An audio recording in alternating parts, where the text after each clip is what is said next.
అదే RTV app వార్తల్ని క్షణాల్లో చదివే అవకాశం ఉంటుంది. ఒక న్యూస్ పేపర్, ఒక టెలివిజన్ ఛానల్ మీ చేతుల్లో ఎప్పుడూ ఉంటాయి. అనంతపురంలో కూటమి ప్రభుత్వం భారీ బహిరంగ సభకు ప్లాన్ చేస్తున్నటువంటి నేపథ్యంలో ఇప్పటికే ఏర్పాట్లు అయితే ముమ్మరంగా సాగుతున్నటువంటి నేపథ్యం.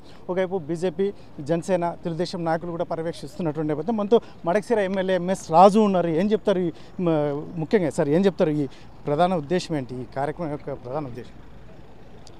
రాష్ట్ర ప్రభుత్వం కూటమి ప్రభుత్వం ఏర్పడిన తర్వాత ఈ సంవత్సర కాలంలో చేసినటువంటి సంక్షేమం, అభివృద్ధి ప్రజల్లోకి తీసుకెళ్లేందుకు ఈ సభను ఏర్పాటు చేయడం జరుగుతుంది.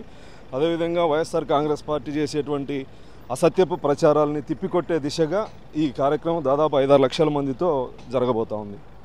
ముఖ్యంగా వైసీపీ ఆరోపిస్తున్నట్టు ఏదైతే ఉందో అరకొరగా అమలు చేసినటువంటి సంక్షేమ పథకాలు, అందులో ముఖ్యంగా వాళ్ళు సక్సెస్ సభలు నిర్వహించుకోవడానికి ఏమాత్రం వారికి అర్హత లేదు అన్నట్టు వైసీపీ నాయకులు చెప్తున్నట్టు ఆరోపిస్తున్నట్టు. ఏ పథకం అరాకొరగా? తల్లికి వందనం ఇంట్లో ఎంతమంది పిల్లలు ఉంటే అంతమందికి ఇస్తామని చెప్పాం. ఎంతమంది ఉన్నా, 3 ఉన్నా, 4 ఉన్నా, 5 మంది ఉన్నా అందరికీ తల్లికి వందనం డబ్బులు వేయడం జరిగింది. అదేవిధంగా రైతు సుఖీభవ, అన్నా క్యాంటీన్లు, మెగా డిఎస్సి, ఉచిత బస్సు, ఎక్కడ ఏ పథకం ఫ్రీ? ఆర్టీసీ బస్సులో 10 మంది ఎక్కిన తర్వాత 11 వాళ్ళకి టికెట్ తీసుకుంటారా మహిళలకి?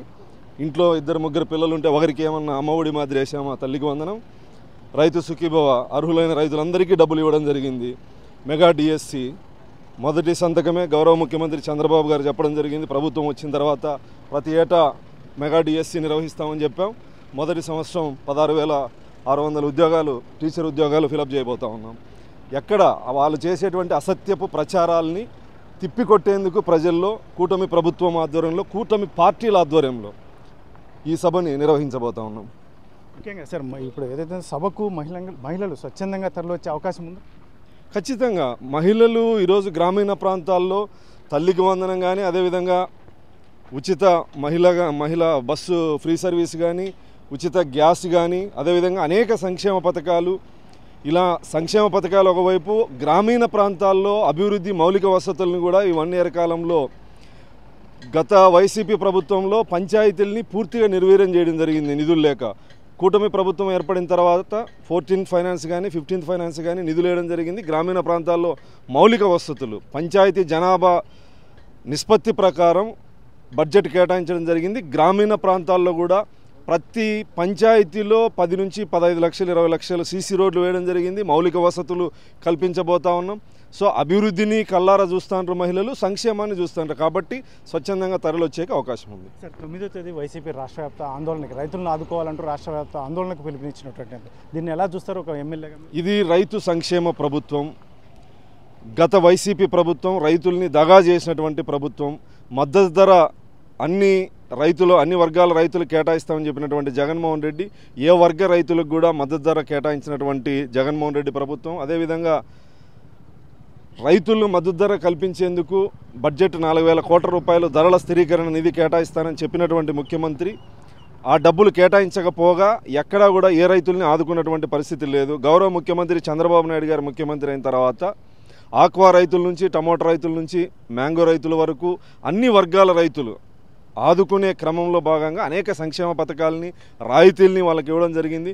వీళ్ళు 10వ తారీఖు ఇక్కడ జరిగేటువంటి ఒక గర్జన, ఒక మహాసభ, పెద్ద ఎత్తున రాష్ట్రం మొత్తం ఇటువైపు అనంతపూర్ వైపు చూసే విధంగా జరగబోతున్నటువంటి దాన్ని డైవర్ట్ చేసేటువంటి కుట్రలో భాగంగా రైతుల కోసం ఏదో చేస్తున్నట్టు నటించడం తప్ప అందులో ఏమీ లేదు. హంద్రీనీవా దాదాపు 4,000 కోట్ల రూపాయలతో ఈరోజు కృష్ణా జలాలను రాయలసీమ జిల్లాలో అన్ని చెరువులకి నీరు తీసుకొచ్చేటువంటి చరిత్ర. 5 సంవత్సరాల్లో ₹1 బడ్జెట్ కేటాయించలే హంద్రీనివాకి. ఒక్క కాలువకి, ఒక్క చెరువుకి నీళ్లు తీసుకొచ్చినటువంటి పరిస్థితి లేదు. రైతు సంక్షేమ ప్రభుత్వం. రైతుల కోసం చంద్రబాబు నాయుడు గారు అనేక సంస్కరణలు చేసినటువంటి వ్యక్తి. రాయలసీమలో వర్షాపాతం తక్కువ ఉండడం వల్ల డ్రిప్ ఇరిగేషన్ కానీ హంద్రీనీవా కానీ అనేక రూపకల్పనలు చేసినటువంటి వ్యక్తి గౌరవ ముఖ్యమంత్రి చంద్రబాబు నాయుడు గారు. కేవలం తెలుగుదేశం పార్టీ యొక్క ఈ ఘన విజయంతో జరుగుతున్నటువంటి సభని ప్రజల్లో భిన్నాభిప్రాయాలు తీసుకొచ్చే కుట్రలో భాగంగా 9వ తారీఖు జరిగేటువంటి కార్యక్రమం. సార్, ఫైనల్గా సభలో centre of attraction Pawan Kalyan నిలబడుతుంది. గౌరవ ముఖ్యమంత్రి గారు చంద్రబాబు నాయుడు గారు, నారా లోకేష్ గారు, పవన్ కళ్యాణ్ గారు, బీజేపీ అధ్యక్షుడు మాధవ్ గారు, అదేవిధంగా ఎమ్మెల్యేలు, మంత్రులు అందరూ ఉంటారు. ఖచ్చితంగా చంద్రబాబు నాయుడు గారు, పవన్ కళ్యాణ్ గారు, Nara Lokesh garu centre of attraction. Thank you. Madakasira MLA MS Raju చెప్తున్నటువంటి నేపథ్యం ముఖ్యంగా ఏదైతే ఉందో గత ప్రభుత్వం చేసినటువంటి అరాచకాలు ముఖ్యంగా రైతులను ఏమాత్రం పట్టించుకునేటువంటి జగన్మోహన్ రెడ్డి ప్రభుత్వం గతంలో ఈరోజు రైతుల కోసం మాట్లాడడం చాలా విడ్డూరంగా ఉంది అని చెప్పేసి ఒకవైపు చెప్తున్నారు. ముఖ్యంగా ఏదైతే ఉందో సభ అనంతపూర్ జరగబోయే సభ అనేది రాష్ట్ర వ్యాప్తంగా అనంతపూర్ వైపు చూసే విధంగా ఉండబోతుంది. ముఖ్యంగా ఏదైతే ఉందో కూటమి ప్రభుత్వం సాధించిన సక్సెస్ నేపథ్యంలోనే ఈ సభ నిర్వహించబోతున్నాం కాబట్టి ఖచ్చితంగా అందులో ముఖ్యంగా సభలో సెంటర్ ఆఫ్ అట్రాక్షన్ అందరి నాయకులు ఉండబోతున్నారు అని చెప్పేసి మడకశిర ఎమ్మెల్యే ఎంఎస్ రాజు చెప్తున్నటువంటి నేపథ్యం. కెమెరా పర్సన్ సుధాకర్తో చలాకి నాయుడు, RTV అనంతపురం. మరిన్ని వీడియోస్ కోసం ఛానల్ ని సబ్స్క్రైబ్ చేయండి. లేటెస్ట్ అప్డేట్స్ కోసం వాట్సాప్ ఛానల్ ని ఫాలో అవ్వండి. ఆ లింక్ డిస్క్రిప్షన్ లో ఉంది.